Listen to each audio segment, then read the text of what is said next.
Katy Perry, singer, business mogul, and all-round awful person. Seems like every week recently some celebrity has some kind of old tweets dug up, and the goody two-shoes image they've cultivated is ripped away. Katy Perry seems to have been in the mainstream for as long as I can remember. Starting as Catherine Elizabeth Hudson, she began pursuing music in her teens. She released a gospel album in 2001 under her birth name, Katy Hudson. This will be important later. The album wasn't commercially successful, and the label soon folded. So that phase of her career didn't gain any traction. After moving to Los Angeles, she reinvented herself as Katy Perry, choosing to take her mother's maiden name. She signed with Capitol Records in 2007. The true start of her mainstream career is often marked as the release of her song I Kissed a Girl in 2008, which became a worldwide hit, and honestly I've had that stuck in my head for weeks on end at some point. But I don't want to focus on her music. I want to focus on her horrible law practices, starting with the Katy Perry Act.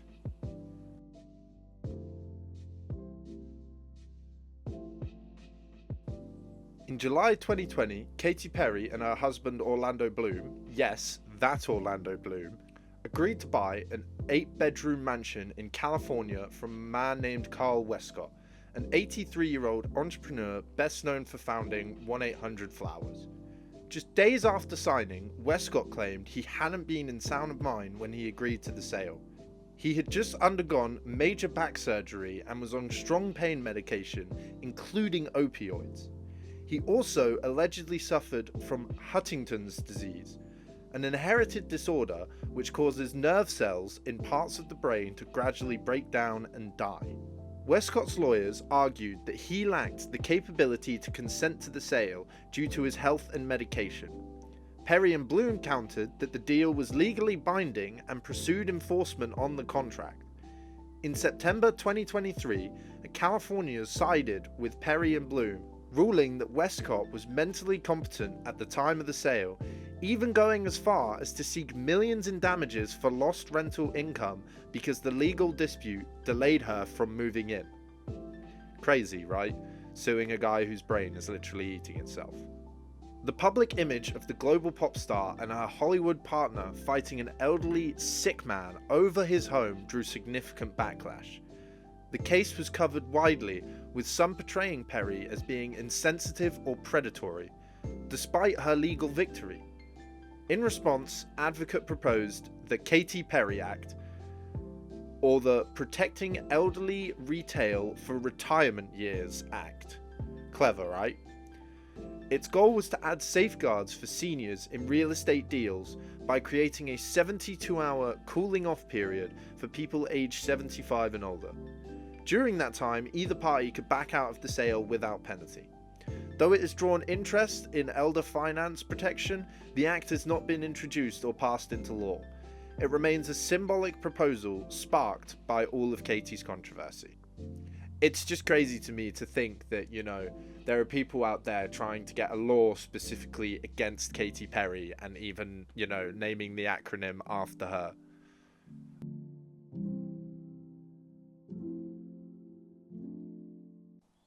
Okay, so the title for this one's a bit dramatic. She didn't actually kill any nuns.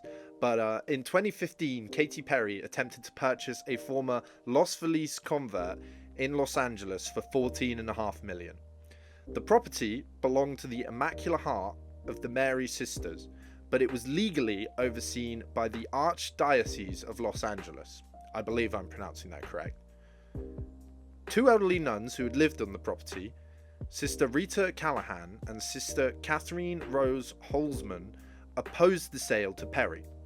Instead, they tried to sell the convert directly to restaurateur Dana Hollister for around $15.5 million, believing she would preserve it in a way more aligned with their wishes. The Archdiocese sued, arguing the nuns did not have the authority to sell the property without church approval. What a Christian thing to do, right? In 2016, a judge ruled in favour of Katy Perry and the Archdiocese, declaring Hollister's deal invalid. In 2017, Hollister was ordered to pay millions in damages for interfering in the sale. This seems wild to me. She didn't get the house and she had to pay the person who did eventually get the house. But here's where the story gets really wild. In 2018, during a court hearing about the case, Sister Catherine Rose Holzman, who was aged 89, suddenly collapsed and died right there in the courtroom. Before her death, she had publicly pleaded, "Katy Perry, please stop. It's not doing anyone any good except hurting a lot of people."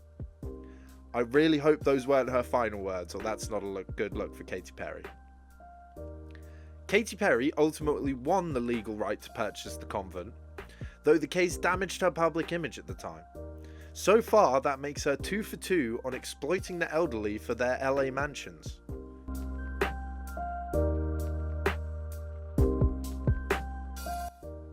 Moving away from property law now, in 2003, Australian fashion designer Katy June Taylor launched a clothing brand called Katy Perry, based on her birth name.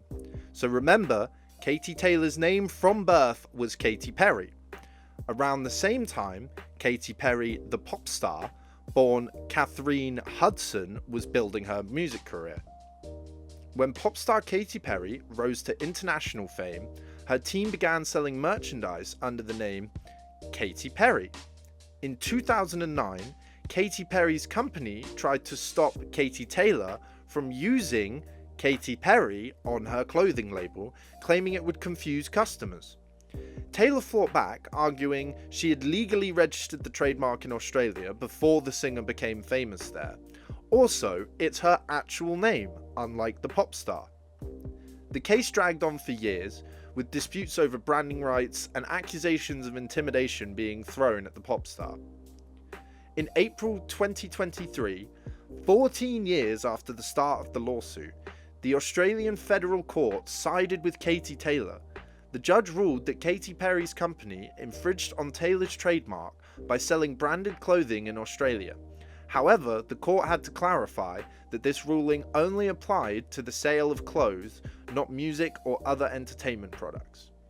Taylor was awarded damages, with the amount pending further hearings. That's right, this still isn't over. Katy Taylor called the decision a win for the little guy standing up to a global celebrity. Katy Perry herself was not held personally liable. The infringement was pinned on her company because she can do no wrong.